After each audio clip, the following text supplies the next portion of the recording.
And yes, this is just a large shirt instead of extra large. I couldn't find my extra large, so I didn't like gain like 200 pounds in one night or nothing. All right, guys. So we're gonna be in Exodus tonight, starting out in Exodus 1 through 4. I put it right in the title, but I couldn't remember. All right, so get my chair fixed here and slid over, and that'll give y'all a little bit of time to get in. And we're gonna jump in, you guys. Hope y'all all had a good, productive Monday today. Hey, Spencer said we're here. Thanks, man. That was quick. I'm excited. I hadn't done any kind of diving into it or nothing, or reading forward into it. So this will be new uncharted territory for me as well. And so here we go, guys. We'll just jump right on in. We got 2 people in. Ignore the screaming 2-year-old in the background there. He's trying to go to sleep in there in the next room. He's an hour past his bedtime and played hard today. He's tired. All right, we got 3 people in. Appreciate y'all joining in this Monday night. We're going to be doing Exodus 1 through 4, uncharted territory. This is our 1-year Bible study challenge, and we are officially in the 2nd book. So y'all stay tuned. We'll get into it. All right, Exodus 1 through 4. Let's get it. These are the names of the sons of Israel who went to Egypt with Jacob, each with his family: Reuben, Simeon, Levi, and Judah; Issachar, Zebulun, and Benjamin; Dan and Naphtali; Gad and Asher. The descendants of Jacob numbered 70 in all. Joseph was already in Egypt. Now Joseph and all his brothers and all that generation died, but the Israelites were exceedingly fruitful. They multiplied greatly, increased in numbers, and became so numerous that the land was filled with them. Then a new king, to whom Joseph meant nothing, came to power in Egypt. "Look," he said to his people, "the Israelites have become far too numerous for us. Come, we must deal shrewdly with them, or they will become even more numerous, and if war breaks out, will join our enemies, fight against us, and leave the country." So they put slave masters over them to oppress them with forced labor, and they built Pithom and Ramses as store cities for Pharaoh.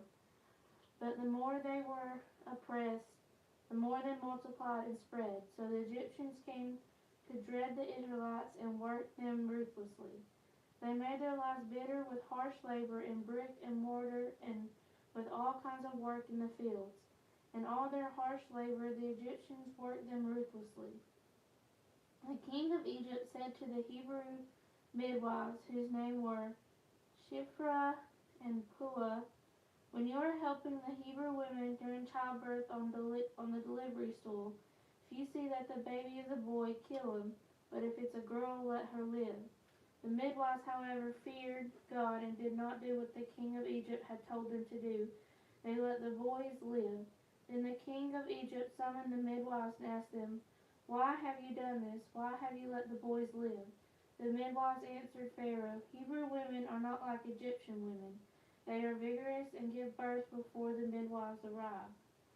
So God was kind to the midwives, and the people increased and became even more numerous. And because the midwives feared God, he gave them families of their own. Then Pharaoh gave this order to all his people: "Every Hebrew boy that is born you must throw into the Nile, but let every girl live." Chapter 2. Yep, Genesis 2. Here we go. Exodus. Oh, Exodus. Sorry. Forgive me, you guys. I ain't used to being on the 2nd book, so yeah, I said Genesis.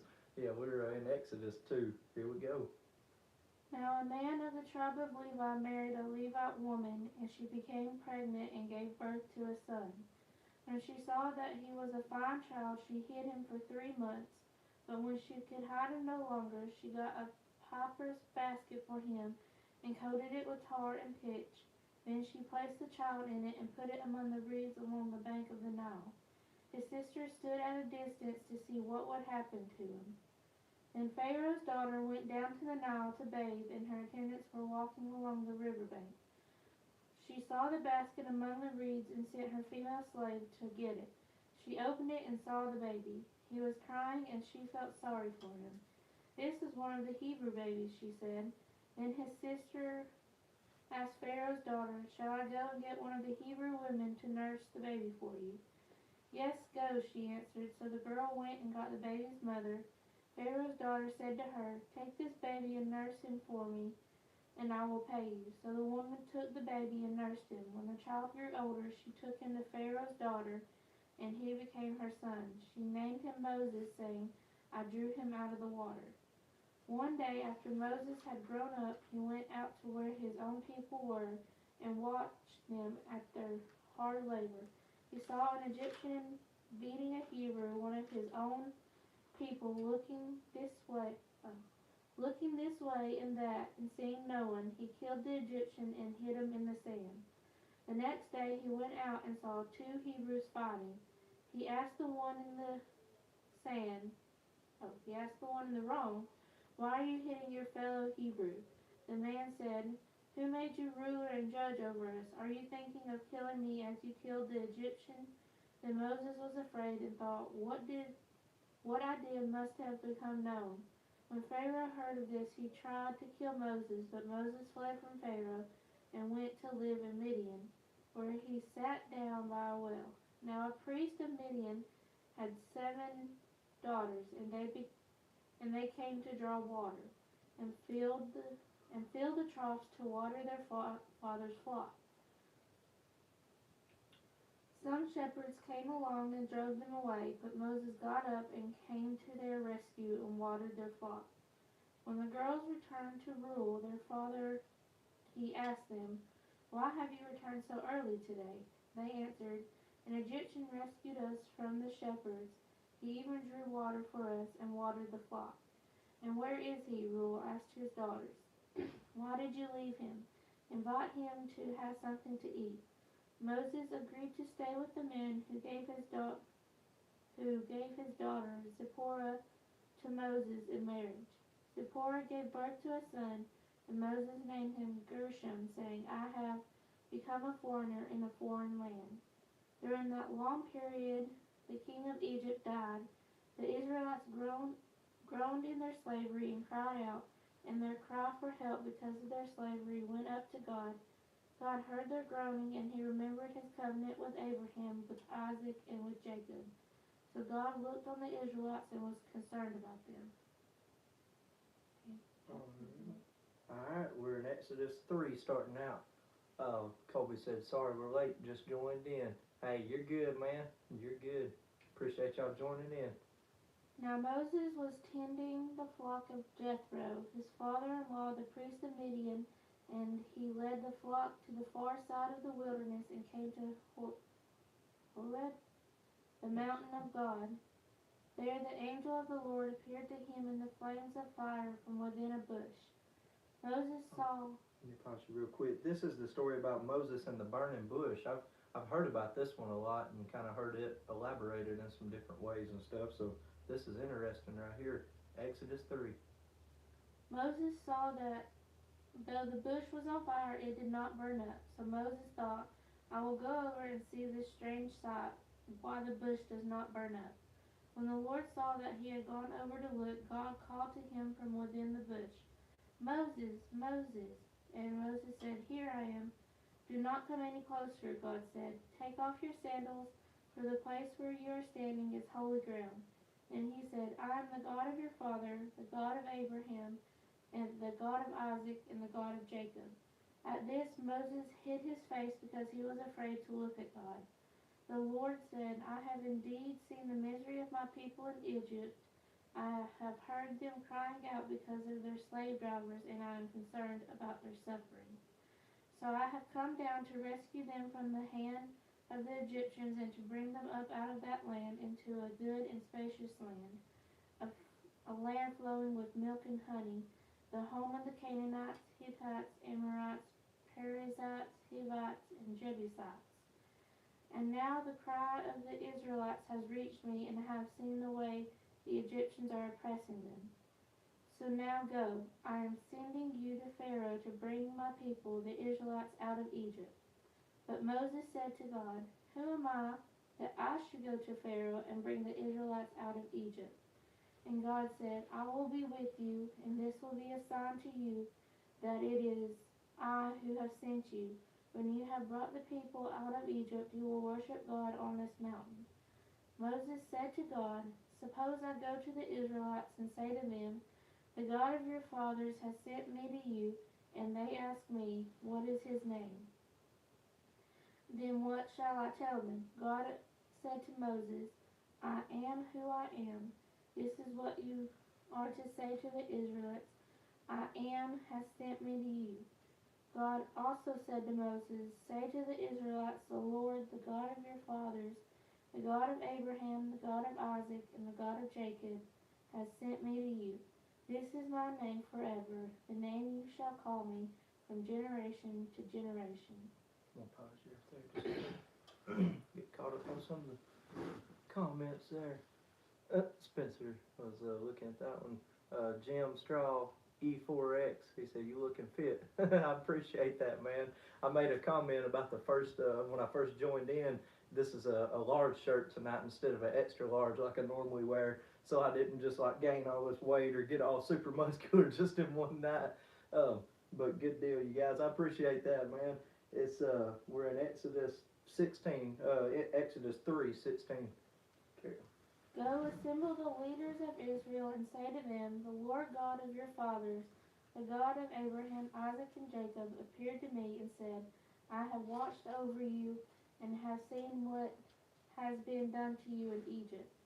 And I have promised to bring you up out of your misery in Egypt into the land of the Canaanites, Hittites, Amorites, Perizzites, Hivites, and Jebusites, a land flowing with milk and honey. The elders of Israel will listen to you, then you and the elders are to go to the king of Egypt and say to him, The Lord, the God of the Hebrews, has met with us. Let us take a 3-day journey into the wilderness to offer sacrifices to the Lord our God. But I know the king of Egypt will not let you go unless a mighty hand compels him. So I will stretch out my hand and strike the Egyptians with all the wonders that I will perform among them. After that he will let you go. And I will make the Egyptians favorably disposed toward this people, so that when you leave you will not go empty-handed. Every woman is to ask her neighbor, and any woman living in her house for articles of silver and gold, and for clothing, which you will put on your sons and daughters, and so you will plunder the Egyptians. Alright, Exodus 4. Miraculous signs from Moses. Moses answered, What if they do not believe me or listen to me and say, The Lord did not appear to you? And the Lord said to him, What is in your hand? A staff, he replied. The Lord said, Throw it on the ground. Moses threw it on the ground, and it became a snake, and he ran from it. Then the Lord said to him, Reach out your hand and take it by the tail. So Moses reached out and took hold of the snake and turned it back into a staff with his hand. This, said the Lord, is so that they may believe that the Lord, the God of their fathers, the God of Abraham, the God of Isaac, and the God of Jacob, has appeared to you. Then the Lord said, Put your hand inside your cloak. So Moses put his hand into his cloak, and when he took it out, the skin was leprous. It had become as white as snow. Now put it back into your cloak, he said. So Moses put his hand back into his cloak, and when he took it out, it was restored, like the rest of his flesh. Then the Lord said, If they do not believe you or pay attention to the first sign, they may believe the second. But if they do not believe these 2 signs or listen to you, take some water from the Nile and pour it on the dry ground. The water you take from the river will become blood on the ground. So Moses said to the Lord, Pardon your servant, Lord. I have never been eloquent, neither in the past nor since you have spoken to your servant. I am slow of speech and tongue. The Lord said to him, Who gave human beings their mouths? Who makes them deaf or mute? Who gives them sight or makes them blind? Is it not I, the Lord? Now go, I will help you speak and will teach you what to say. That's deep. But Moses said, "Pardon your servant, Lord. Please send someone else." Then the Lord's anger burned against Moses, and he said, "What about your brother Aaron, the Levite? I know he can speak well. He is already on his way to meet you, and he will be glad to see you. You shall speak to him and put words in his mouth. I will help both of you speak and will teach you what to do. He will speak to the people for you, and it will be as if he were your mouth, and as if you were God to him. But take this staff in your hand so you can perform the signs with it." I think this kind of gets into some ideas of like, God don't call the equipped. He equips the called. So like he, if you're called, he'll give you everything that you need to make the journey and all that. So I think that's kind of what that's leading into here. I can't remember what part of the Bible talks about that, but I like that passage. That right there kind of goes deep for sure. So we're in Exodus 4. We just had a big spike in viewers there as I was saying that. Appreciate y'all joining in. Hit the like and subscribe and tune in. We're doing our 1 year Bible study. I gotta get caught up on some comments here real quick. And then, but yeah, we're in Exodus 4, let's see, 18. We're about to be picking back up in Exodus 4:18. But let me jump over here and catch up on some of these comments. I'm away. I'm a little bit back from the thing tonight. Colby's comment, "Welcome to the gun show, showing off the muscles while drinking the coffee." You ain't right, boy. You ain't right. But yeah, so like I say, God don't, call the equipped. In life sometimes he equips the called. So I'm not sure exactly where it talks about that, but that kind of just reminded me of that passage and everything. So, but anyway, carry back on Exodus 4:18. Then Moses went back to Jethro, his father-in-law, and said to him, "Let me return to my own people in Egypt to see if any of them are still alive." Jethro said, "Go, and I wish you well." Now the Lord had said to Moses in Midian, "Go back to Egypt, for all those who wanted to kill you are dead." So Moses took his wife and sons, put them on a donkey, and started back to Egypt, and he took the staff of God in his hand.